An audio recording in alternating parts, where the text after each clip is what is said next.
bilingual gringo. Yeah, Gringo's been posting stuff in Spanish. Have you seen him? Guys, Seguimos. yes, prediction. ¡Vivo! Are you ready? I was born ready.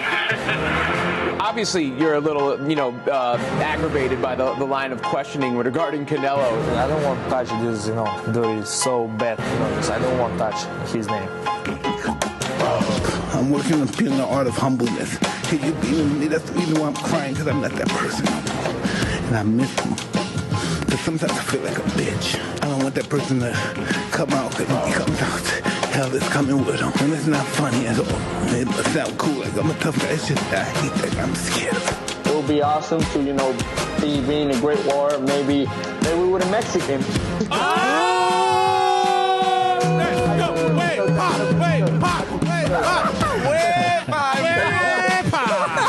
Epic. I have to put the joke. No, hey. Thank you. Perfect play, man. I appreciate Good you. timing, man. Can't put predictions, man, but I definitely don't want to leave it to the judges.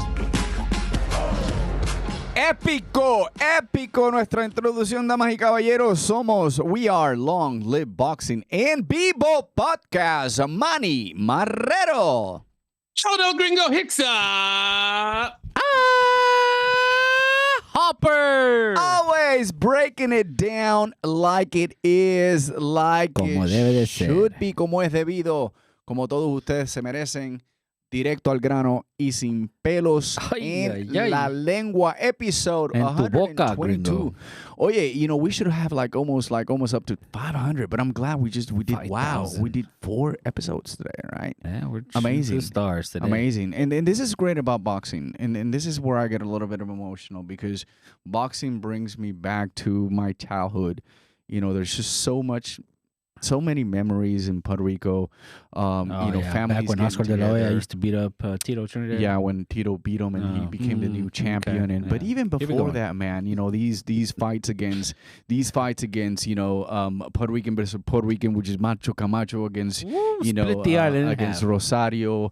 Even when Tito started to come up, even when Cotto started to build up, but the networks that were coming in, it was like, man, I remember the HBO, like today, Tommy Hearn fighting, or even Sugar Ray Leonard against Roberto Duran, and you see the big HBO the Four Kings and all the things that network specifically brought to us, and then we did see that dissipate, right? And then so years later, 2023, Fast forward. same thing has happened, and so great memories in Showtime. And I know times changes and everything's about streaming and everything's about big money and all these kind of stuff, but man, where is that foundation that kind of kept us alive and brought us a lot of excitement? I mean, I remember we couldn't even afford having HBO or even Showtime. We have to try to go to a friend's house or do something to watch some of these watch fights parties.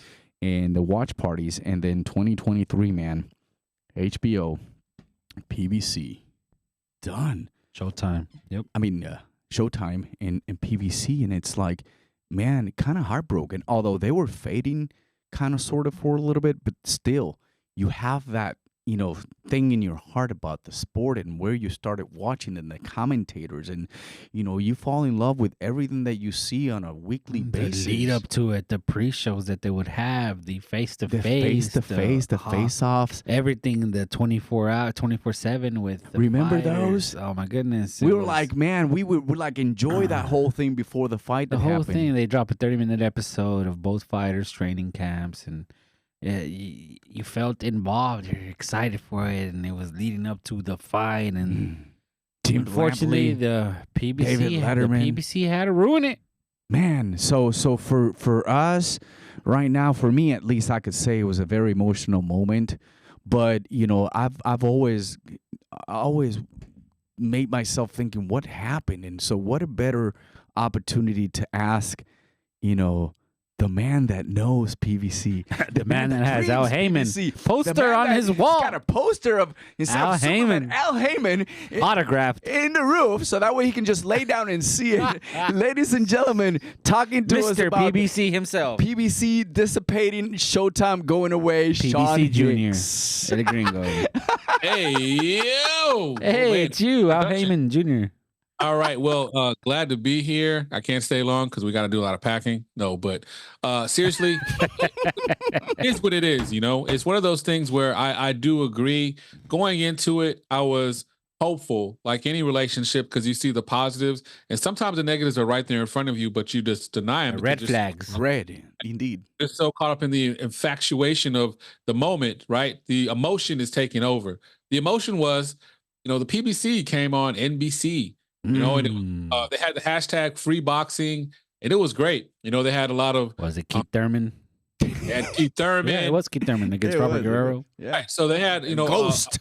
Yeah. a great stable. I'll say that for the time period, you know, they did a good job of promoting them. But like anything else, you know, there's balance in life. You hold on to something too long, then it's not nothing worth holding on to. And you had fighters that were being protected that didn't need to be. Fighters that were put on a plateau at a level where they were being overpaid. And that's where the business side that Adrian Broner. we talk about came through, where they invested in fighters they really shouldn't have. And they overpriced themselves to get those names and hold on to them because they wanted a monopoly. They wanted to be, because people forget, they had their own belts. They wanted to be the UFC. They wanted to monopolize They everything. tried. It really did try. But by doing that, they held on to their properties too long until the properties had little to no value. And when they were, quote unquote, exposed by not being willing to, as Eddie Hearn said on the interview today, they were never willing to have fights or negotiate unless it was on their platform. As a promoter, that puts you in a very difficult situation from a negotiation standpoint, because you have to have some commonality. Any negotiation, you have to have some compromise. But if you have a partner in that negotiation that's not willing to compromise, you have no deal. And that's what you have. So now they backed themselves in a corner. They burned through several different networks. They had a sponsorship deal that they were working on, that they were holding on to keep the cash cow. There was no cash behind it, and it fell apart. And now they're in big trouble. Another thing that really wasn't mentioned as much, but the rematch had expired between Terrence Crawford and Errol Spence I think Jr. it just officially expired earlier That's today, it. too, with Earl Right. Spence saying he just doesn't want to fight Crawford. Right. So that is also another opportunity that's lost to them. So hence, Terrence Crawford becomes a free agent. And I'll be very transparent. You know, I admit his talents are unbelievable. And we know this is more about the PBC and not Terrence Crawford. I know that he wants $20 million, but, you know, hey, you can't give what you don't have, is what I always tell the women in my life. I don't have it. I don't have. So, I can't have 7 inches. Yeah. Whoa. Whoa. Oh, hey, Where are you going on that? So, can't give me what I have, don't have. So the thing is that, they're putting themselves in a position where they lost Canelo. They no longer have Terrence Crawford. So what property do they have that does have value? So they have Tank Davis, right? So here's the thing, though. As much as we like Tank, I think sometimes as fight fans, clarify, boxing fans, we have that short, nearsighted vision, and we don't see the big picture. Like, so he does well at the gate, and he does draw well when he had, on his opponent being, Mexican. Leo. Yeah. Ryan Garcia. Mike Garcia. He got $1.3 million from that pay-per-view. But aside from that, they're pretty modest as far as his mediocre, really. Right. Yeah. It's not, below average. Below average. So now he has an opponent from the standpoint of competitive, and he's going to be fighting Martin, correct? That's all the reports indicate that he's fighting Frank the Ghost Martin. Frank Martin. Guy that's not going to move the needle, but is very talented. So it's a high risk, low reward kind of deal. It's a good up and coming contender. So here's the thing, though. That type of fight, when you're on, death's door watch, is not what you want to bring to the table. So it's really going to be a tough position for the PBC to counter that. it really, what I would imagine their hope should be is where they can figure something out where that fight overperforms as far as pay-per-view. It's not. And they're able to substantiate and get a bigger fight and a bigger name for Tank. I know that, people cringe when they heard it at one point, but Eddie Hearn alluded to on his IFL interview, and we'll put the link in the description. Definitely check him out. Shout out to Eddie Hearn and Matchroom Promotion. That he feels like, ironically, how crazy is this? I feel this is a fight that could have helped benefit the PBC, but PBC not willing to negotiate and have the fight off of their platform would be to have the fight versus Conor Benn and Tank Davis. I think because of that UK fan base. Oh, it would have made a killing. Right. But they're not willing to negotiate. So here's $20 million. Reports are true. Yeah, refuse $20 million. If you're not willing to negotiate, if you're not willing to give any kind of leeway, anything, not even His Excellency could get Tank Davis to fight over there in Saudi Arabia. I showed him the 3 Ferraris or whatever he asked. Yeah, that's just No, you're spinning, Gringo. You're spinning. Yep. So when you price yourself out to a trillionaire, you ain't trying to fight. As my brother would say. So that's another way of, I'll say, ducking and pricing out. To me, they go kind of hand in hand. Because they are fighters, and we recognize that. I'm just a lazy middle-aged man eating Doritos in between takes, right? But they're high-priced fighters, and they want the most money. But they do recognize the higher risk. So the higher the risk, the more they ask for. Sometimes to the point where it doesn't seem realistic. And that goes back to what cultivated by the PBC of having fighters being overpaid. Yep. It's still been a triple and a ripple down effect where if it, shit rolls downhill. They overpaid fighters. The fighters didn't pan out. The Charlo brothers definitely didn't pan out. EJ, they propped him up with Scotch tape and dreams after his car wreck. Yep. Yeah. Wilder got beat up. Right. Danny Garcia. What's the only one they have? Anthony, what is it? David Morale? Lazy Ruiz. You're right. So that's the thing. They do have fighters that have appeal, and the fighters as I call them, like Morel, I would definitely say him. Yeah, he's a fighter. But even them, those fighters are looking at a certain amount of purse. Like I learned recently, and shout out to her, Chicano Boxing. She had on Benavidez Senior on, and he was saying that $5 million is what they normally get. I had no idea he was getting paid that much. Wow. And he said that it wouldn't have been a great payday for them, because he had to clarify. He said, no, the Canelo fight wouldn't have been our biggest payday. $5 million is what we normally get. He's been getting $5 million to fight Andre Durrell. Well, just keep in mind, Gringo, that he's getting the $5 million because we are freaking paying for those pay-per-views that made nonsense. Yeah, I think the last pay-per-view that we truly enjoyed, it was the double card on the Charlos. That, remember, we said this is actually worth paying. Yeah, no. The Benavidez when he fought Caleb Plant fight, that was a really good. Yeah, that's right. You mentioned that one, but when you think about memorable cards that the fans have to pay for, $75 if you want an HD, it's just a lot. And so within the streaming world, I think that has, people had decided to go that route, and it's just really hurts, especially now that you guys are talking about paying all this kind of money for these boxers that are just with an opponent that you can't see themselves making that money. That's basically a guarantee. And the matching that they're doing, for me, is one of the things that took a toll with them. The Benavidez versus Plant card, I mean, take a look at it. It was Jesus Ramos versus Joey Spencer. No, you're right. Fire. Remember. The Chris Colbert versus Jose Valenzuela, the robbery. And then the Abel Ramos versus Cody Crowley, the start off the fights. That was a really good undercard. No. Yeah, we actually did mention. We did. Didn't we do a? I did a hopper thought on it. But we also did a StreamYard on that. Yeah, we sure did talk about the undercard. But this is what I think leads into y'all's points about the PBC and to why they lost. Why they're pretty much out of business. The PBC was so worried about the business, they ran themselves out of business.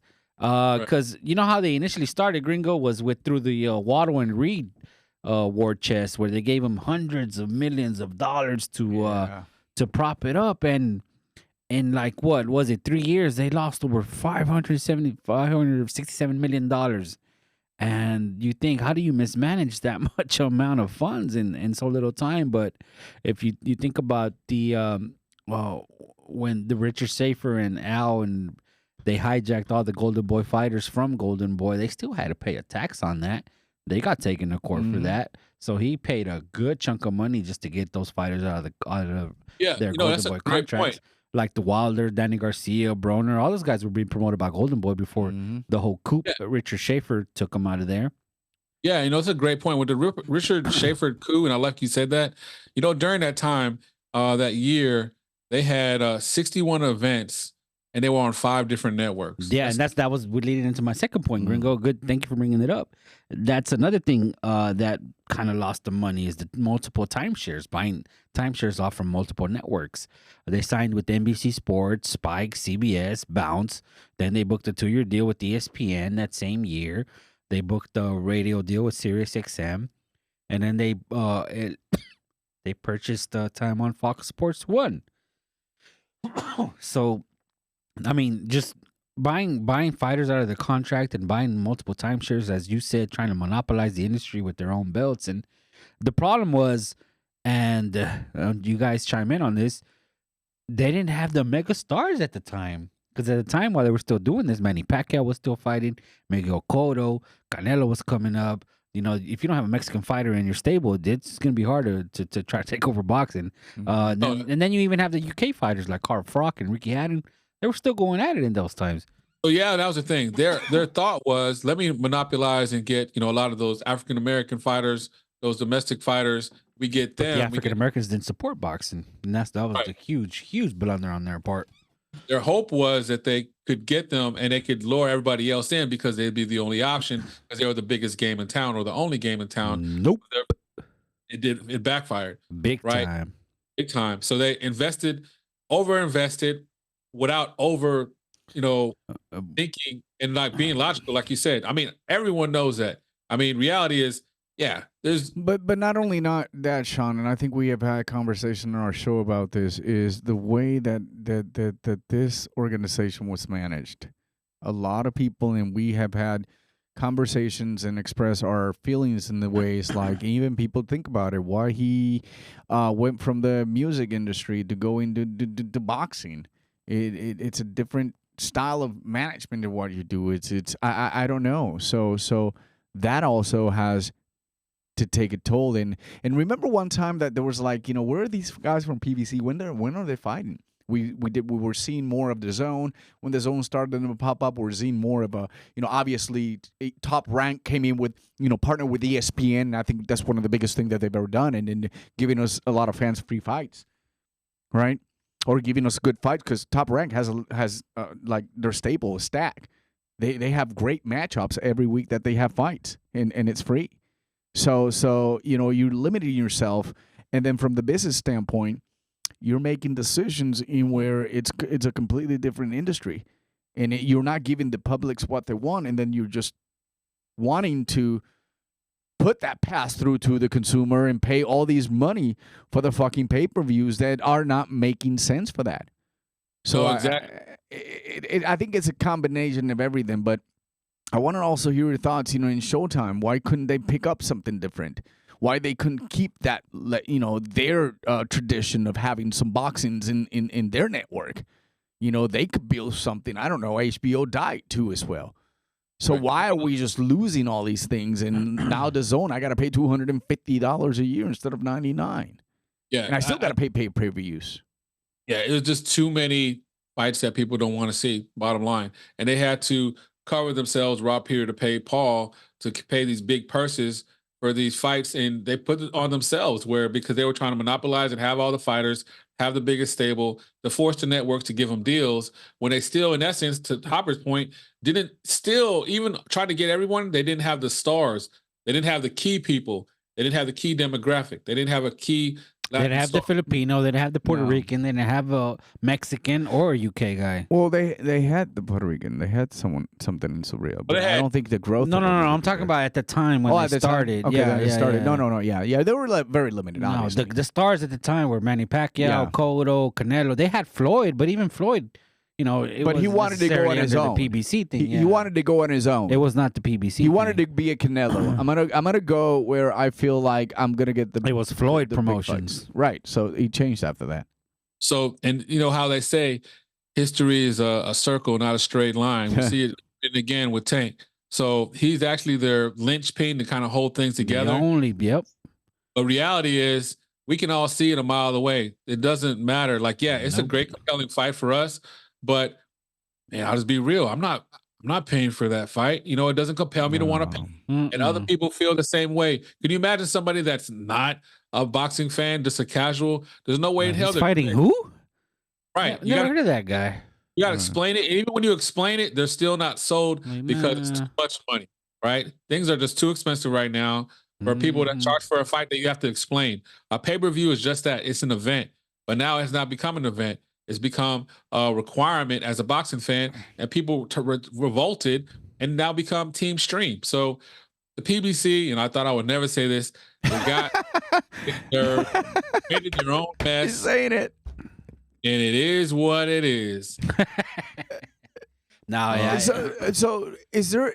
I mean, I haven't heard anything about them sealing a deal with Amazon Prime. Is it? Do you think that the Amazon can think about some of these issues in the past, and do you think that's why maybe things are held back? Because we don't know. They have. That's why they're not guaranteeing purses to the fighters. They're not guaranteeing any purses. Everything is coming out from everything's pockets. contingent on the PBC. sponsorship. They never got it. They're not paying any guarantee. Amazon's paying no guarantees towards the fighters from the reports that I've read. And so, they've paid attention. They know how the PBC operates. So, sorry, Gringo. Track record. No, you're spitting facts. So they're in a situation where they're screwed. So Canelo's gone, even though he wasn't a commercial draw, but you lose a potential piece that could give you a bigger fight. Well, you lose the pay-per-view buys. You lose pay-per-view buys because I'm sorry, people were going to buy. So I think that they couldn't really fulfill what he wanted. That's a big loss. No, definitely. So you went to the table and alluding to you have Canelo Crawford with a rematch or another potential fight, and you have Tank Davis. And you get some traction with that. So in one day you lose two of those, and then the third one is pricing themselves out, turning down Cheeks and Ferraris. You're fucked. So it's where we're at, man. It's the new world. It's the PBC. So, is that downfall of the PBC. Without her boxing right now, or do you think that with better boxing, even though with some of the still boxers that they still have in their stable? I mean, maybe it's let the emotion speaking right now, but at this point, I want the best people and the people that can show a track record to manage it the right way. Yeah.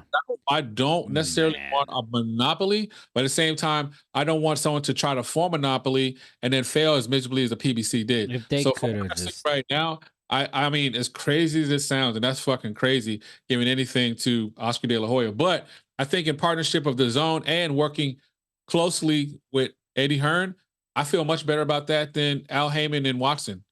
Hands down. Yeah. Oh. If they could have just go back in time and just take that money that they got from Waddle and Reed and work with other promoters to make the biggest fights in boxing, I think it would have played out differently for the PBC. Instead of trying to keep everything in-house and buying every freaking timeshare network and getting sued by Golden Boy and Top Rank, your biggest promoters. When you're being sued by a former attorney general like Bob Arum or a former high-ranking lawyer like Bob Arum, you're in trouble, dude.